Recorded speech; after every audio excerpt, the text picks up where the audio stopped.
നമസ്കാരം. തുലാം രാശിയിൽപ്പെട്ട ചിത്തിര, ചോതി, വിശാഖം നക്ഷത്രക്കാർക്ക് ഇവർക്ക് ഈ നക്ഷത്രക്കാർക്ക് അതായത് ചിത്തിര, ചോതി, വിശാഖ നക്ഷത്രക്കാർക്ക് കുജദശയിലെ വ്യാഴബന്ധം വന്നാൽ, ചൊവ്വാദശയിൽ വ്യാഴത്തിൻ്റെ ബന്ധം വന്നാൽ അത് മരണകാരകം മാരകത്വമുള്ള ഒരു സമയമാണ്, ദോഷപ്രദനാണ്.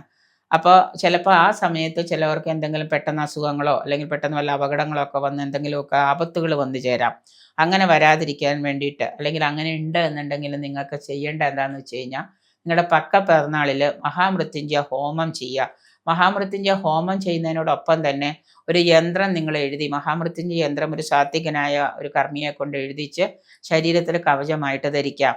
അതുപോലെ വിവാഹം നടക്കുന്നില്ല എങ്കിൽ, വിവാഹം നടക്കാൻ ബുദ്ധിമുട്ടാണ് ഈ പറയുന്ന ചിത്തിര, ജ്യോതി, വിശാഖ നക്ഷത്രക്കാർക്കെങ്കിൽ, നിങ്ങൾ വിവാഹത്തിന് ദാമ്പത്യ സുഖം ഉണ്ടാവാൻ, വിവാഹം നടക്കുന്നില്ല, വിവാഹം കഴിഞ്ഞവർക്ക് ദാമ്പത്യത്തിൽ പ്രശ്നങ്ങൾ, സാമ്പത്തിക പുരോഗതി ഇവയൊക്കെ കൈവരിക്കാനായിട്ട് ഷഷ്ടി വ്രതം അനുഷ്ഠിക്കുന്നത് നന്നായിരിക്കും. അതുപോലെ തന്നെ ലക്ഷ്മി പൂജ ചെയ്യുന്നത്, മാസത്തിൽ ഒരിക്കലെങ്കിലും ലക്ഷ്മി പൂജ ചെയ്യുന്നത് നല്ലതായിരിക്കും.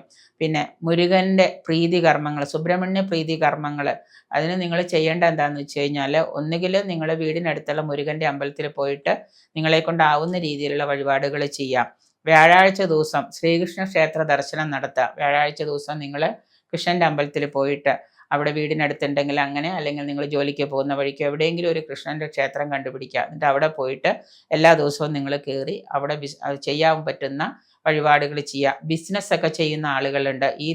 ഈ രാശിയിൽപ്പെട്ട വിശാഖം, ചോതി, ചിത്തിര നക്ഷത്രത്തിൽപ്പെട്ട ബിസിനസ്സൊക്കെ ചെയ്യുന്ന ആളുകളുണ്ട്. അവർ നിത്യവും തന്നെ ആദിത്യ പൂജ ചെയ്യുന്നത് ബിസിനസ്സിൽ ലാഭം ഉണ്ടാവാനും ബിസിനസ്സിൽ ശത്രുക്കളുണ്ടെങ്കിൽ അവരെ ഒഴിവാക്കാനൊക്കെ വളരെ നല്ലതായിരിക്കും. ആദിത്യ പൂജ, ആദിത്യ ഭജനം നിത്യവും ചെയ്യുന്നതുമൊക്കെ നിങ്ങളുടെ ബിസിനസ്സിലെ ലാഭാനുഭവങ്ങൾ ഉണ്ടാവാനും ശത്രുക്കളെ നിങ്ങൾക്ക് ഒഴിവാക്കുന്നതിനും ഒക്കെ നന്നായിരിക്കും. അതുപോലെ തന്നെ അഹോര ഹോമം ചെയ്ത് അഹോര യന്ത്രം ധരിക്കുന്നത് ഈ രാശിയിൽപ്പെട്ടവർക്ക് ഉത്തമമാണ്. അത് 2026 മാത്രമല്ല, 2027 ആയാലും ഇതേ കാര്യങ്ങളൊക്കെ ചെയ്തു പോവാം. ഇങ്ങനെ ചെയ്യുമ്പോൾ എന്താ ഗുണമെന്ന് വെച്ച് കഴിഞ്ഞാൽ, നിങ്ങൾക്ക് ഇപ്പോൾ വരാൻ പോകുന്ന ദോഷങ്ങളും ഇനി വന്നുകൊണ്ടിരിക്കുന്ന ദോഷങ്ങളും ഇപ്പോൾ പ്രസൻ്റ്ലി നിങ്ങൾക്കുള്ള എന്തെങ്കിലും ദുരിതങ്ങളൊക്കെ ഉണ്ടെങ്കിൽ അതൊക്കെ മാറുന്നതാണ്. ആദിത്യ ഭജനം എന്നൊക്കെ പറഞ്ഞാൽ നിരന്തരം ചെയ്യുകയാണെങ്കിൽ തുലാരാശിയിൽപ്പെട്ടവർക്ക് ഭയങ്കരമായിട്ടുള്ള ഒരു എന്താ പറയുക, ഒരു പ്രസന്നത ഉണ്ടാവും ലൈഫിൽ തന്നെ. അപ്പോൾ ഇങ്ങനെയുള്ള ദോഷപരിഹാര കർമ്മങ്ങൾ എന്തെങ്കിലും നിങ്ങൾ നിത്യവും ചെയ്യാനായിട്ട് ശ്രമിക്കുക.